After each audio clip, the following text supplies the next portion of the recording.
Hi, and welcome to Debating for Social Justice. My name is Marcela Gomez, and I'm going to be presenting this talk. So, as you have seen by the description, the idea of this talk is to present you with two types of skills. The first one is a skill related to argumentation, which makes you present better arguments for your debates. The second one is related to communication skills that make you feel more comfortable in the way you are presenting the aforementioned arguments and you are talking in debates. So first of all, I would like to tell you a bit about myself and why I'm giving this talk, so that maybe you can feel you trust me a bit more and you trust a bit more of what I'm saying and what I'm presenting here.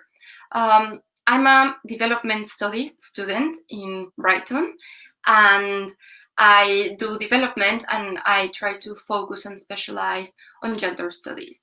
Then apart from that, I try to be very active on social movements. I try to active in grassroots projects that seek to promote equality and justice, those being for environmental justice, feminist groups, LGBTIQ communities, or groups that are trying to promote diversity and inclusion. And then apart from that, I am a competitive debater. I have been debating for around 2 years now, and I've been part of the national debating team in Mexico. I have competed in the World University Championships in Spanish and in English. In the one in Spanish, I have been semi-finalist. I was best novice team when it was my first year participating.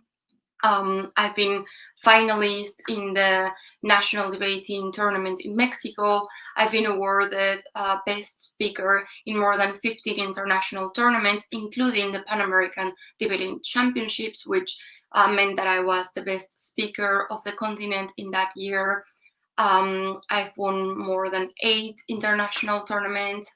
So yeah, I've been doing competitive debating for a while now, and I have what I believe is a solid career there.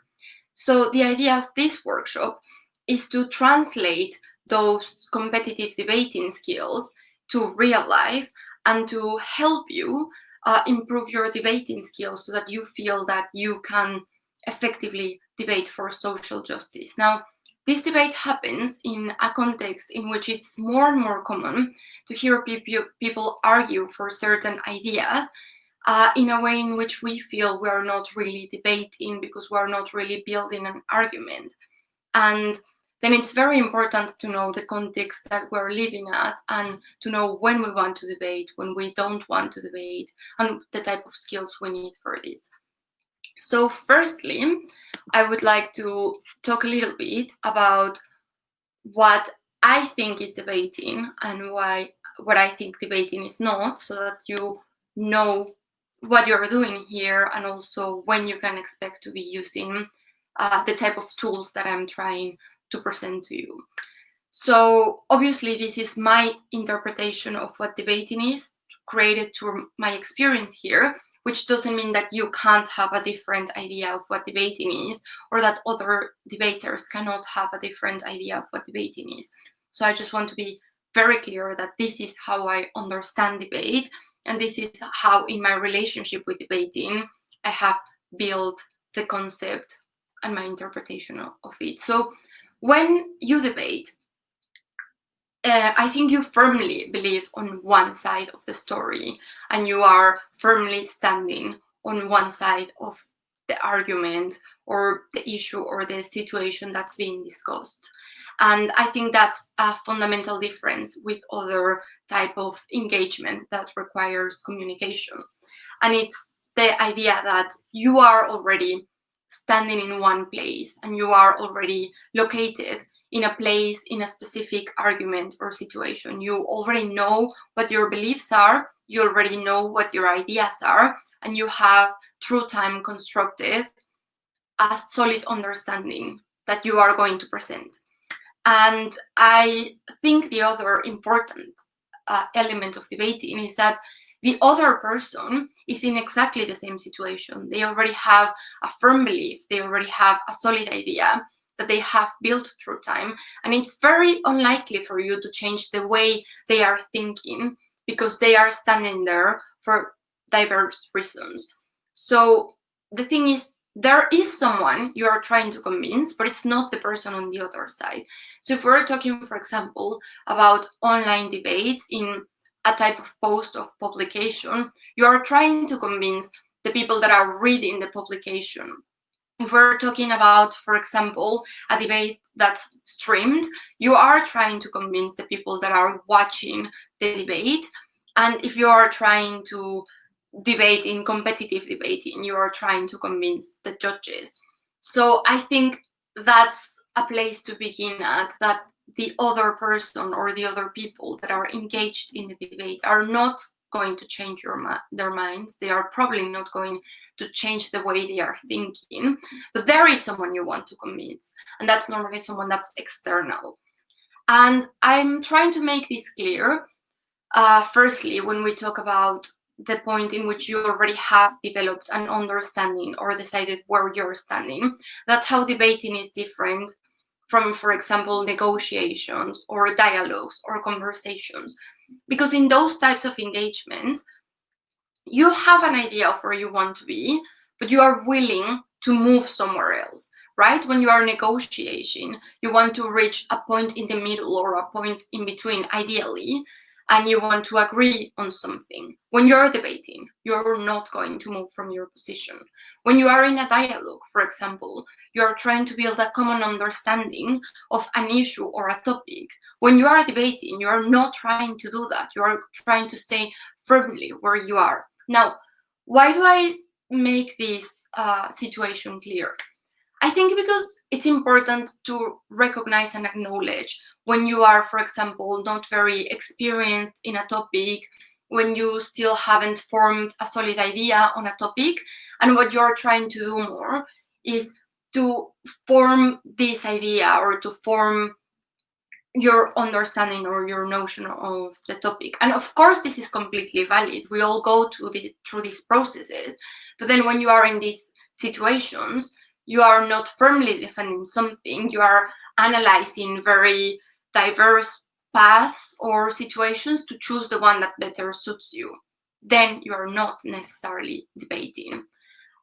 Then the other situation is that the ideal is not to convince the other person that's speaking. The ideal is to convince people that are external to this. And that's also important because you don't want to tire yourself convincing the other person when you know they are probably not going to do that.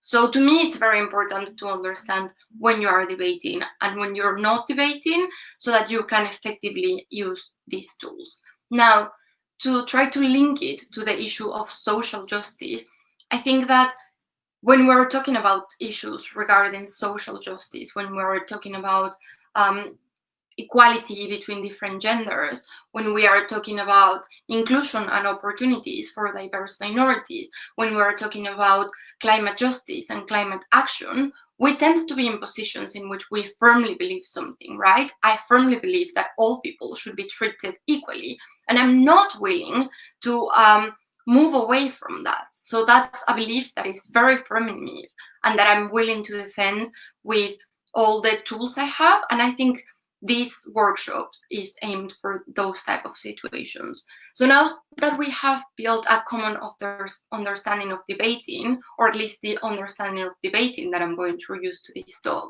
we can move to the two parts of the workshops that are going to be addressed.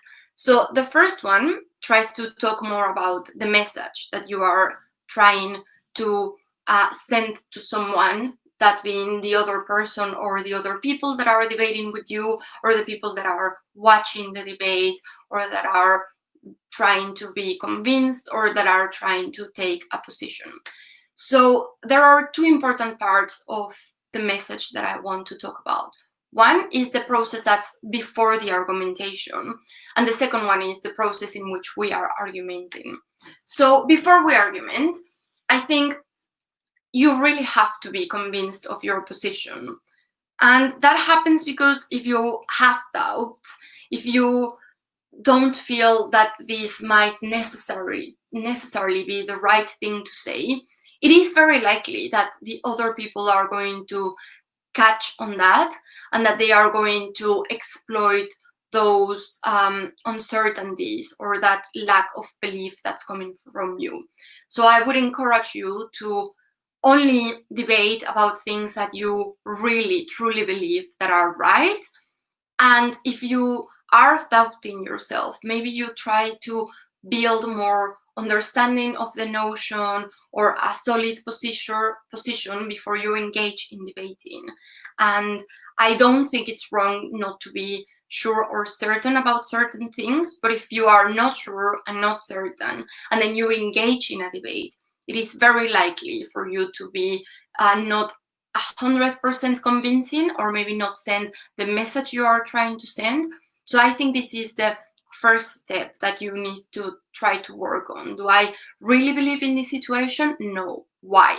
Because I think maybe this specific strategy to promote education about different genders in children has some weaknesses. Okay, then before engaging in a debate, try to address those weaknesses and maybe see if they actually can also be trade-offs, that it's a weakness that also presents a benefit, or if it's something you can actually work on to try to implement. So identifying those weaknesses and working on them before engaging in a debate is something that's very important. Then the second one is to have a clear idea. And this might sound very basic, but it's a process that when we're debating, we tend to skip, and then we pay the consequences once we are debating. So, of course, when we're talking about social justice, we are sometimes talking about ideas that are very abstract. And what you want to do is be able to portray those ideas in a way that's very tangible, and very easy to follow for people.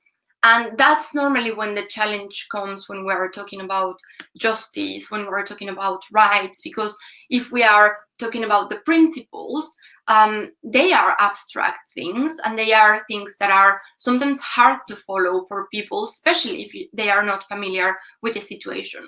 So what you want to do is to have a very clear idea of the issue formed in your head, but also a very clear idea of how you make this issue very tangible for people and easy to follow and clear to understand. And this part is, of course, related to knowing who your audience is. So am I going to be talking about LGBTQ rights for people that belong to the community? Then probably the way I'm going to talk about it is going to part from a certain base, because I understand that they probably have previous knowledge, and that I can use words that are a bit more complicated because they probably already have an understanding of it, but that also they are more familiar and close to certain principles. But if I'm going to be giving this conversation to people that are not part of the community, I need to question whether or not they are familiar with certain concepts. And maybe instead of jumping to concepts like, for example, gender blindness, I need to explain this, and I need to explain what it is, and maybe I want to try to avoid using these concepts. But also when I'm talking about the principles, I need to try to be very clear and not abstract, and make it easy for them to follow these ideas. So that is something that you really need to work on before you are debating. And sometimes it's good to practice with people that are not familiar with your topic. I try to think about, okay, if I'm talking about feminism and feminist values and feminist principles, how would I explain this to my cisgender, straight, non-feminist friend that has some interest in it, but has never really opened a book about this, and has never really watched any videos about this, and has never really engaged in any grassroots projects? How would I explain it to this person? And it works a lot when you already have someone in mind, and you can play the conversation in your mind and like actually practice it in your mind and say like, okay, how would I say this in terms that X person would really understand this? And I think that is very useful.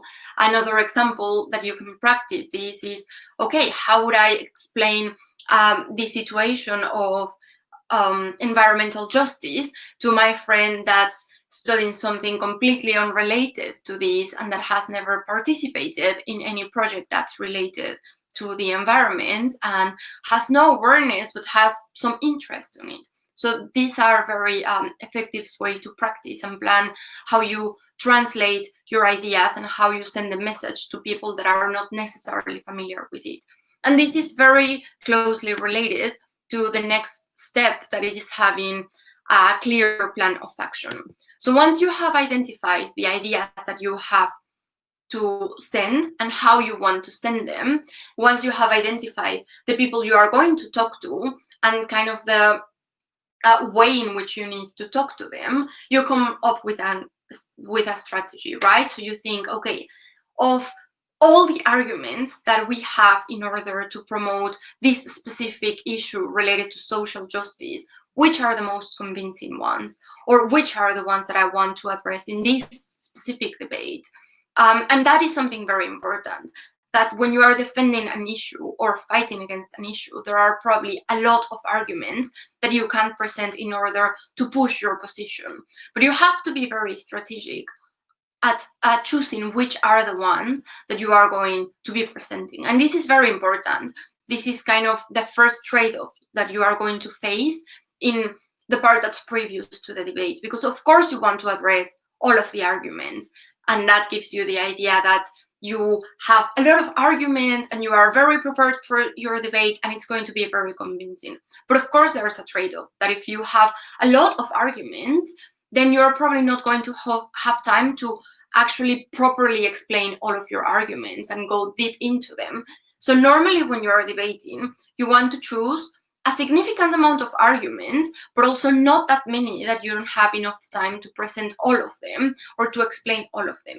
It is very rarely in real life to have the opportunity to present any amount of arguments without any time restraints, or, for example, word restraints. So if your debate is written, you probably have a certain word count or word limit. If it's, for example, an essay, you will have a word count. If you are writing an article for a magazine and you are presenting it in the form of like a debate, then you are also probably going to have a word limit or a page limit. If you are invited to TV to have like TV debate, you are going to be restricted by time. So it's very important to have a clear idea of what your time and space restrictions are, and then the number of arguments you are actually capable of presenting, with the possibility of really going deep into them and actually explaining them as arguments and not just like as statements that are underanalyzed or underexplained. The other thing is what type of evidence you are going to use to push your argument. If you are going to use certain statistics, if you are going to use certain official data, if you are going to use your experiences, but then try to explain why it's not only for your personal case, but this is actually reproduced in society, or something that happens in your context but could happen in other contexts. So it is very important to know what your sources are and what your data is. And obviously, logic is very important, but people tend to say, okay, your idea is very logical, but does it really happen in reality? Do I actually see this in the real world? What are examples of these, or what are certain analogies that are comparable to the situation? So you want to have an idea of the certain tools you are going to use for this. And then you have to plan how your strategy is going to be like on the way you are going to talk about certain issue. Do you want to, for example, mix emotional parts with your argumentation, or do you want to appear more, for example, controlled in a way? Do you want it to be scientific? Do you want... So there are many ways in which you can decide to voice your arguments, but that's something you have to plan from the beginning. Once you have all these pre-debate steps and you're ready for your debate, you need to know how to present an argument in an effective way. So there are multiple ways in which you can push an argument, and the one I'm presenting here is only one that I, one, feel personally comfortable with, and two, believe is an accessible tool for people that are not that familiar with debating. Of course, there are many other ways in which you can present arguments, and the effectiveness of those depend on your personal style or your personal abilities. And I'm not saying by any means that this is the best or only way to push an argument. I just think that this is one that I felt was really useful for me when I was starting debating, and that I also feel is very accessible for people. So what you do in this model of argumentation is you know what your argument is, and you start by making a clear statement. Now, I know some people, when they write or when they present a speech or when they are engaging in conversation, like to have some like suspense and like build the excitement on how they are going to conclude what they are saying. I think in debating this might not necessarily be the best strategy. I think it's more effective to, from the beginning, tell people, this is my argument, this is the conclusion we are going to reach together through my argumentation. I feel this is very effective so that people know where you want to take them, and that way you can hold their hand and take them through the path you are like presenting in front of them, and show them that you actually effectively achieve to take them where you said you were taking them. Again, I know this is personal style and personal preference, but particularly if you are just starting debating, I think it's more effective to say upfront, look, this is what I'm going to be telling you in 5 minutes. This is the point I want to make. And then people already know what they are looking for. They know what they are expecting, and it's easier for them to follow. Now, you want normally this phrase to be very straightforward and very clear on what you're saying. So if I want to say, for example, I believe gender quotas are very effective at promoting the participation of women in parliament, that is my argument. It is a very clear statement. I'm not using any catchy words or like catchy phrases that might attract some people, but also might confuse some others. It's just very clear out there. The second step, once you have stated your claim, is to present your logical analysis. And here is when you want to present a logical explanation and a clear analysis of why the claim you just mentioned is actually true. So in the one I had previously mentioned before, that's where I would say most societies are still patriarchal societies that are male dominated, that have the belief that women can actually not participate in politics because politics is mainly a domain for men. But also politics is a place in which men tend to have more opportunities, because what we value as good political skills are normally related to male traits. But also, there are few opportunities for women to actively participate in politics, because political parties, for example, don't necessarily fund women to develop a career, or don't necessarily push women's careers. So this is where I am presenting a certain analysis of what's happening in the world, why this is a problem, and why we can't really achieve the result we want through other ways. And this is the part in which you want to present an analysis of the context, an analysis of the problem, and an explanation of why what you want to achieve is going to be achieved. And I think for this, the best thing is to pay attention to things that are happening in the majority of cases, that are, for example, more accessible to people, and that people are going to be able to say, yeah, I can really follow this, and I believe this is true. And then the next part, once you have your analysis, is to use your evidence to push your analysis. So here is when you start bringing up your examples, when you start using the data you collected, or you start using, for example, case studies or your personal experience. Now, what is very important is that, of course, you are able and you are allowed to use one specific case or your personal experience, especially if we're talking about social justice. Our experiences tend to be a fundamental pillar or a fundamental base for what we are pushing for or what we are trying to promote. The thing is that you want to be able to explain why this is not only particular to your case, but it can be reproduced in other cases. So if you want to say, for example, we are in a debate about how people that are queer are facing important obstacles when they are telling their parents they identify as queer.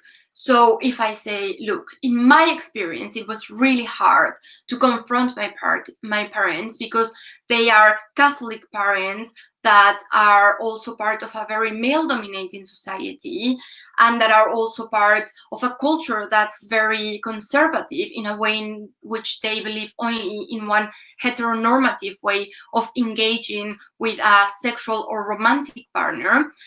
It was really, really hard for me to talk about my situation and the way I identify with my family. Now, I think this is not only the case for me, and I think this can be seen in society, and I think this is the case for more people apart from me. Why? Because I believe that most societies tend to have heteronormative rules. I think most cultures have male-dominated traits. I think most groups are conservative and are not used to engage with these topics, or they don't have the right tools to have conversations about these issues. So what I'm doing here is I'm translating my personal experience to how more people can be in this situation. And the thing is, of course, we understand that your personal experience is valid, but if you're only talking about your personal experience in a debate, it is very easy for the person or the people that are against you and that are opposing you to say, well, but that's your particular case. And we don't believe this is a rule, and we don't believe this is the norm. So what I'm saying here is not that your personal experience is not valuable or is not important, but if you want to use it for a debate, you also want to be able to explain how other people might be in the same situation. And that way you're saying, okay, this is not an isolated situation. This is something that can happen and actually happens frequently. Then finally, once you have presented your claim, your analysis, and you have explained or used your data, you want to give a small analysis of why this matters and why this is important and why this argument should help you win the debate, or why this argument should help you convince people to do something. So I want to go back, for example, to the first example I had given you about gender quotas, right? So my claim was that gender quotas are an effective way to help women be part of parliament. So I had explained how it is hard for women to engage in politics in many contexts because of male-dominated norms, or the ideas of what a good politician are, or the lack of opportunities we have. Then I can bring the examples of, for example, Mexico, that is a culture that's very male-dominated, in which we believe that, or we commonly believe that men are better leaders than women, and that there are certain characteristics that if we see in men, we relate them to good leaders, but if we see them in women, we believe they are negative traits. And in a country like this, having quotas in the parliament has actually been very useful in order to show that women can actually be good leaders, and women's role is actually in politics, and they can do very successful things. And then I want to end by saying why this is important. So, of course, we know that the right to representation is fundamental for people. We believe that different identities participating in politics is what actually creates a true democracy, because we can more effectively push for the interests of such minority groups or such diverse groups. And we actually believe that all people have the right to participate in politics, and that is why this tool is very important. So this is how, or a very brief and simple example of how you present all these 4 steps of an argument, and you try to present your argument in a debate. Then once you have some experience with the argument, we go to the part of how you are presenting your argument. And this is a bit of a more complicated situation because, of course, it has a lot of to do with your personality and your abilities to speak in public or write, for example, and this is something we are going to address. But before that, just remember that no one is naturally good at building an argument, or if they are, it's only a few people. So it is very important to practice building arguments and to practice, for example, reading arguments or watching arguments. So I think there are many exercises that you can do that help you feel more comfortable with argumentation. And once you have explored the notion of argument building, you are going to be able to find more arguments in more places. So when I started debating, I started reading the news with different eyes. Like the lens I was reading the news with was very different, and I could identify like, oh, actually, this news article is not necessarily objective. They are definitely pushing for an argument, and here is their argument, and here is the analysis, and here is the evidence, and maybe they are changing the order, like maybe they are presenting the evidence first, and then they are making an analysis, and then they are like reaching the conclusion and making the claim. But I can see this is an argument. And then you can also start reading essays and saying like, okay, what's the argument the person that wrote this essay is making, and where's the analysis, where's the evidence, and what conclusion are they trying to reach.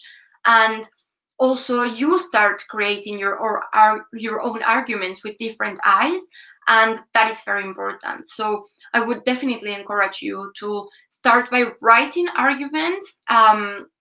Like a very easy way to start is just to have like a chart in which you have literally just like claim, analysis, evidence, and why this matters, and you just like fill the box.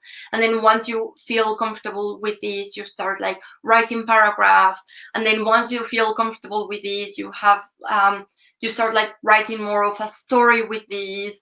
And then this is very useful because you go from small to big, and you don't feel like, right, I'm just going to stand here in front of 100 people and present an argument. You go from like small to big, and that of course helps you feel more comfortable and more confident with your argument, and you have time to and space to actually recognize your mistakes, recognize your weaknesses, acknowledge them, and then work on them.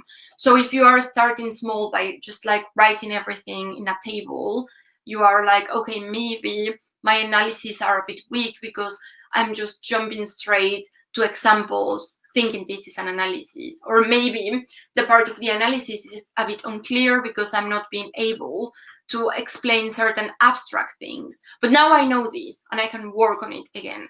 But you are knowing this, not when you are in front of 100 people, but when you are in your room practicing, and when you have the time to say, okay, I have time to make a big analysis of what I feel is a weakness, what I feel is a strength, and I have enough time to practice again and do it again. And I think that's very important. I would say no one is a natural doing this. It requires hard work, it requires practice, but in the end, it will pay off. So try to look for arguments in whatever you're doing, and try to make more arguments in whatever you're doing. And this is going to pay off not only in your fight for social justice, but if you are a student, you are definitely going to be writing better essays. If you are, for example, having a debate with the person that's in charge of taking care of you, or that you are living with, you are going to see this in a result. If you are writing academic articles, if you are part of a YouTube channel and you are trying to promote your ideas, you are going to see the results if you start practicing your argumentation. And I genuinely believe this is a tool that's going to be useful in multiple instances of your life, and not only in the fight for social justice. Okay, then now we are actually moving on to the part of communication, and the part that is about how we send the message. And I would love to tell you that it doesn't really matter how you speak, how you talk, the level of your voice, your confidence on sending the message, but then I would be lying to you, because there are certain characteristics that are tools that push a message in a certain way and that help the message be delivered and that help convincing people. And this is something we have to acknowledge, and this is something we have to work with. And we have to simultaneously work on our communication skill and our argumentation skills. Because if we are standing in the middle of a meeting and people can't hear us, they probably won't be convinced by us because they can't hear us. Or if we are trying to present an argument through like written means, but it's a bit messy and our way of writing is hard to follow because we make logical jumps and we jump from one situation to another, then we're not going to be as convincing as we could be. So the means are definitely important for our message to be effectively sent. Now, there are some means I'm going to be talking about in this conversation. And the first one is about our voice and how we use our voice. And by this, I don't only mean like literally the way we speak and project words, but how we, for example, write, on the type of words we use and the type of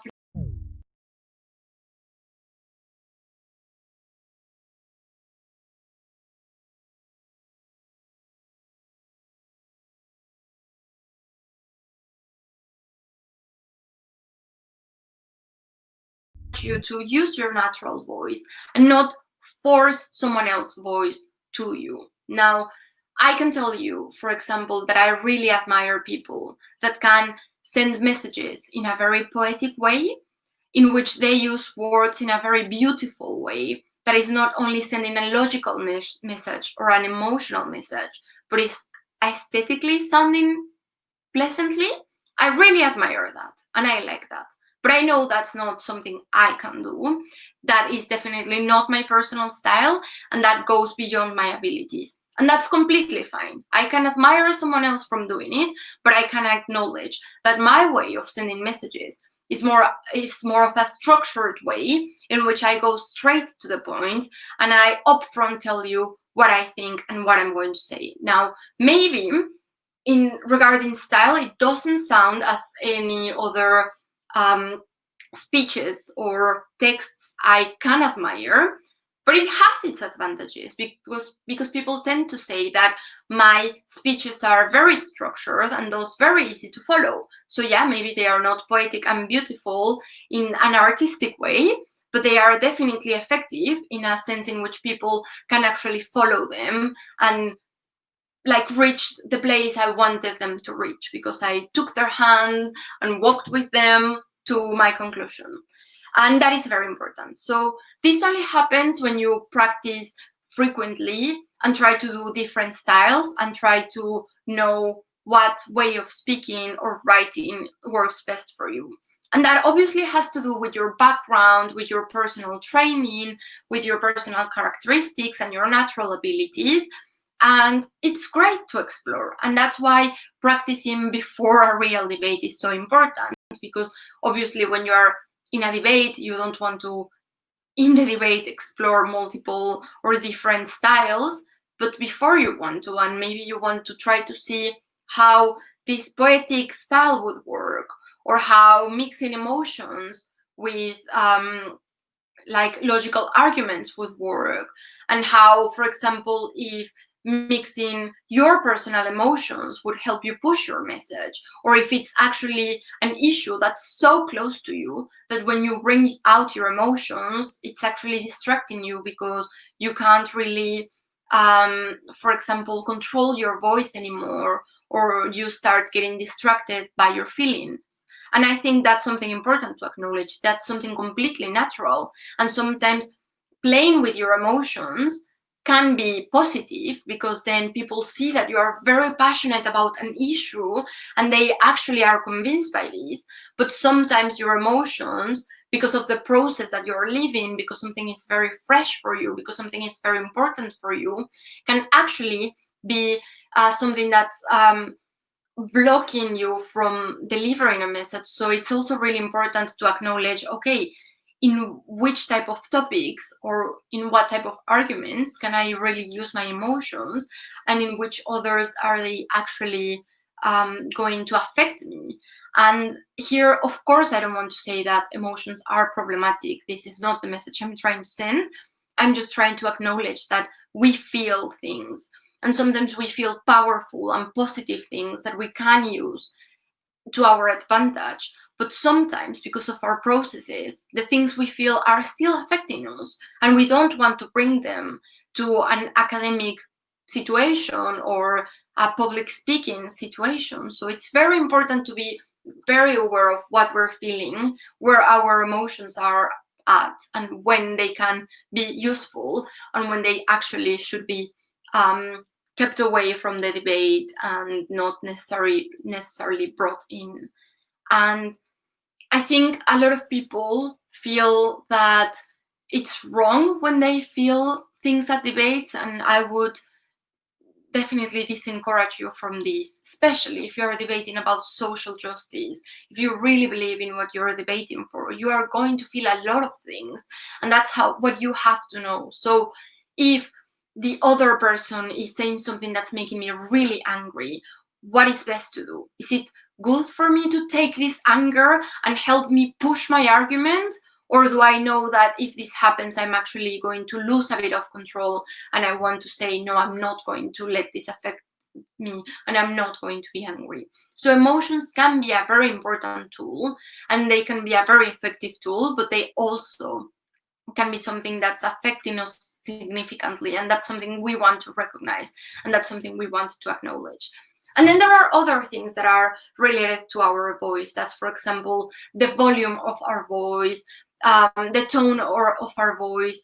And I don't want to say that there is like a right volume or a wrong tone. This is completely not the case, but there are some things that we need to be able to do. If, for example, we are going to be speaking in a crowd, we want to try our voice to be loud. And for some of us, at the beginning, that's really hard. And that's why it's important to practice, because sometimes like our vocal cords are not able to achieve a certain height unless we train that muscle. And that's something completely normal. Some people might say, I can't really speak that loud. And it is likely that you are going to be able to if you practice. And that's why it's important to know that we don't expect you to stand up in your first debate and then be like, right, I'm capable of doing everything and I feel completely confident and I can do all these things Marcela just told me to do. So if you feel that your voice cannot be heard in a crowd, try to practice speaking and try to practice and train your muscles. But also there are other ways in which you can do this. Like, you can have certain tools that help you. So if you already know that it is hard for you to reach a certain volume, well, try to bring a microphone and speakers, or this thing we have in protest that, I don't know the word for it in English, but that we carry around and amplify our voices. So that is why it's really important to know our weaknesses and strengths and say like, okay, my voice gets really tired if I'm speaking for more than half an hour. So I'm going to get tired. So I need some tool to help me. What am I going to bring? Portable speakers. Okay, I'm going to bring portable speakers. And that's why it's very important to have practiced and have identified your weaknesses and your skills. And the other thing is just claim and ask and demand for silence for people to listen to you. So some people have very strong and powerful voices that anyone can hear, and as soon as they start speaking, everyone's quiet because the voice just overpowers any other noise.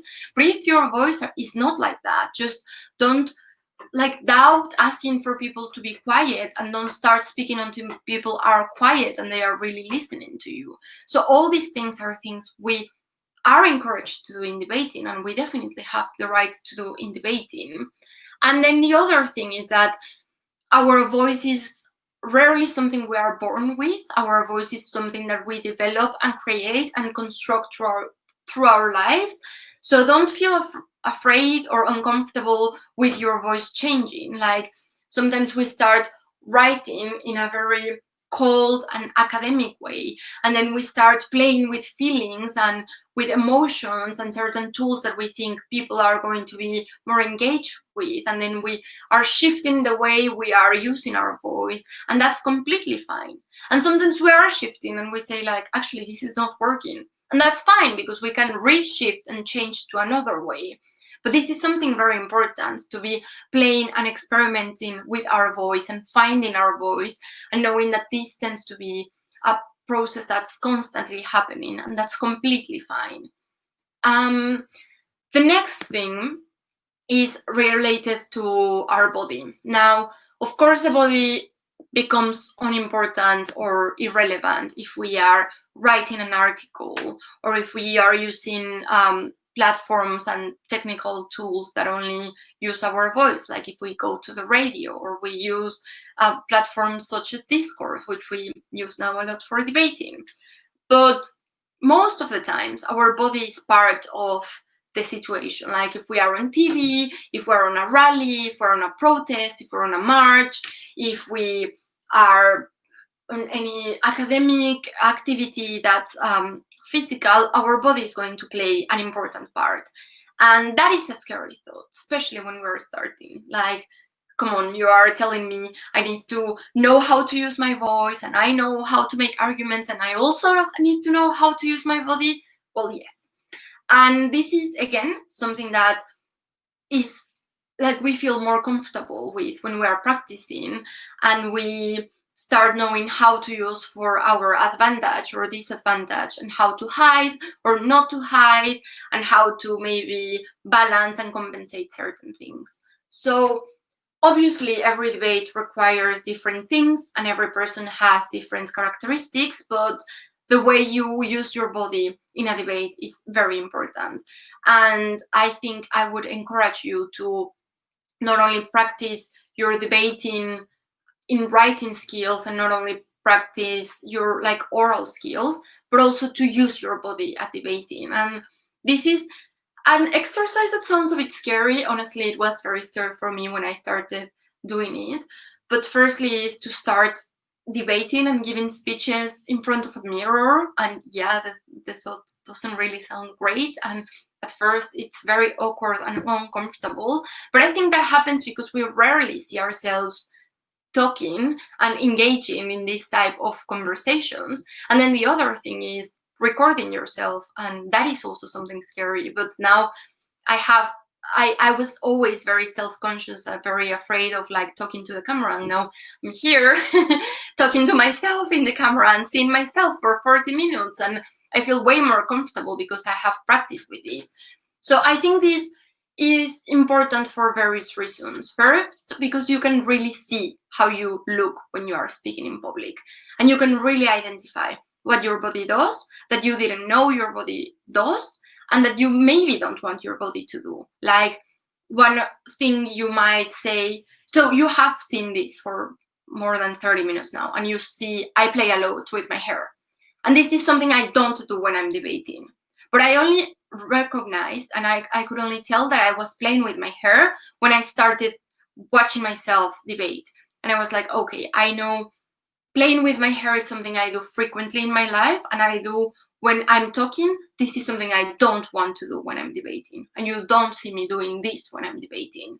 Or you can say, for example, I move my hands a lot, and I don't want to move them that much, okay? But first you have to see these things to then know you want to do these things or you don't want to do these things. Then, for example, I do this movement of like when I want to make like emphasis on something, I get really close to the camera. And that's something I knew was powerful when I started recording myself. If I hadn't done that, I wouldn't have noticed. So talk to yourself in the mirror, give speeches in the mirror, in front of the mirror, record yourself giving speeches, and then identify certain tools. Then what's important?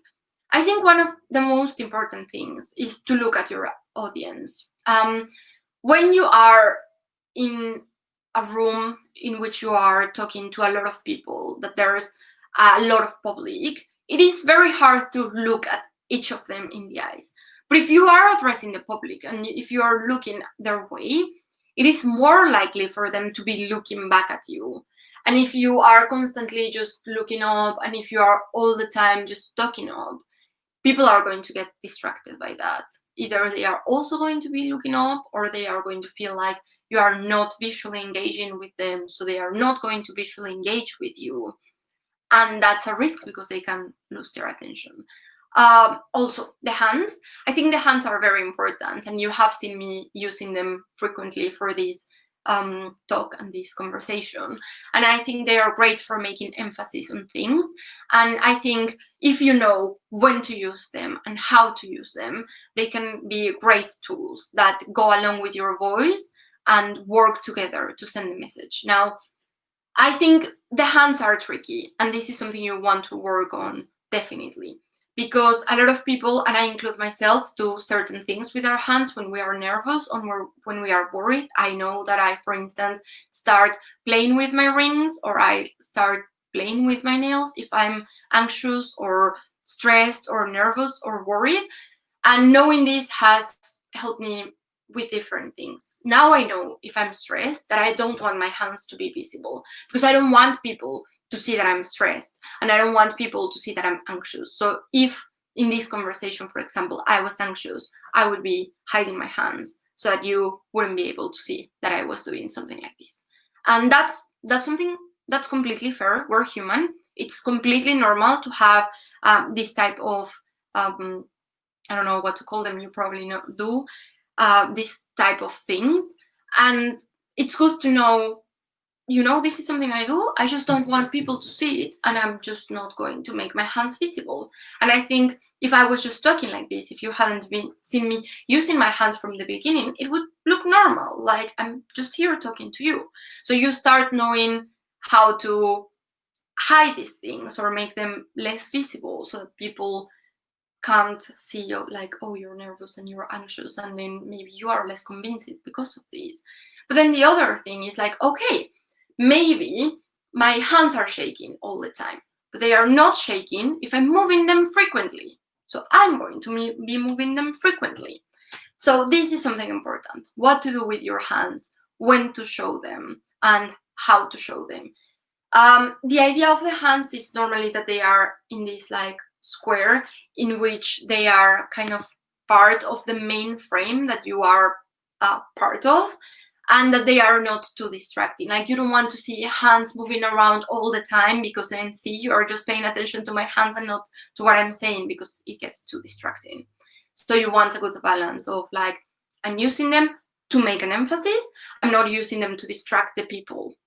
And that's also something that you only get with practice. And that's why I would encourage you to see yourself debating and use your hands. Then posture, how you're standing, and if you're walking or not, or how you're sitting, is also that's important. Obviously, that depends on the nature of the type of debate you're having and how you are engaging with people. Sometimes you will have the opportunity to walk while you're speaking, and sometimes you will have to be sitting down while you're speaking, and that's completely fine. I think the first thing I would tell you to prioritize is how you feel comfortable. Obviously, if your body has certain characteristics that make you unable to sit in a way, or to stand in a way, or to walk in a way, and you feel more comfortable with one, just go for it and do it. I would say for this situation, try not to pay attention to certain rules of how you should be sitting or not. I think the most important thing is for you to feel comfortable, and especially if people can't really see you, like, you don't know how I'm sitting. I'm like crossing my legs with my feet up, because that's how I feel the most comfortable ever. And I'm doing that because it helps me feel that I'm confident and I'm comfortable, and that's good. So I would encourage you to try to do this type of things. Then if you decide for some reason that you are going to be walking across the scenario, or across whatever place you are like standing on, or if you decide that you are going to be moving, that's fine. But as with the hands, you don't want it to be distracting. So I think it's completely fair to say, I'm going to be moving from a place to another, but just try to measure it, try to control it, and try to do it in a way in which people are engaged with you and are following the way you are speaking, but are not distracted because you are just like moving here and moving there and just like walking all the time. Because again, especially if it's a long debate, especially if it's an activity that requires a lot of focus, it's very easy for people to be distracted. So you want to give them like as little opportunities to be distracted. So that is one of the other important things, like how you use your body, how you use your hands, your head, and how you use your general physical body to push a message. And then there is a final one that's very important, and I definitely want to address, that is how confident you feel and how confident you make other people think that you feel. And I think that's the key. So first of all, I think that it's very common to think that people that are good speakers and good debaters are very confident. And I think that's the case, at least for the period of time in which we are giving our speech. We tend to appear confident, and we definitely try to appear confident. And as with all the other things I told you about, confidence is something you build and something you practice. And of course, it is very different for a person that is just having their first debate to a person that has been part of 30 different competitions or has talked in public for 50 times or has been addressing people in like public spaces for 5 years. And that is completely valid. And everyone's going to be afraid sometimes. Everyone's going to be doubting sometimes. But you are going to feel more confident if you have practiced your debating skills. You are going to be more confident if you felt like you have prepared for a debate. You are going to feel more confident if you feel like you really practiced using your voice and using your body and standing in a scenario or writing a debate in an exam. I don't know. You are going to feel more confident if you feel you're prepared. And that is important. And that's why practicing is important. And that's why presenting arguments is important. That's why engaging in debates is important. Because even if you say, oh, this debate online is not really going to give me anything, well, it's giving you practice. And you are learning from your mistakes. And you are maybe learning new tools from the other people, and then you are feeling more confident. So try to build your confidence, and practicing, it's going to help you with that. And feeling that you put hard work is going to help you with that. But then the other thing is to know that there's a bridge between what we're actually feeling and what people are seeing. So sometimes I'm really impressed after, for example, a final in which I was in a very big scenario with a lot of people watching me, and I was shitting myself, and I was really worried, and I was really nervous. And then after the debate, people were like, wow, you were so confident. And I'm like, that's what you think. And that is also a thing. Like, you can be worried, you can be afraid, you can be doubting, but in the debate, you don't want to show that. And it is actually a tool that you can develop. And with practice, that is something you can do. Like, you can control how confident you seem. And I think that's what's key, that a lot of people see other people that are speaking in public and engaging with the public and say like, wow, they are so confident, I will never be like that. And it's like, well, maybe they are just good at developing this image of confidence. And I think that's a very important thing to know, because I think when you are actively trying to seem confident, you don't really realize, but there's a point in which you are actually not pretending. You really feel confident because you were able to develop that.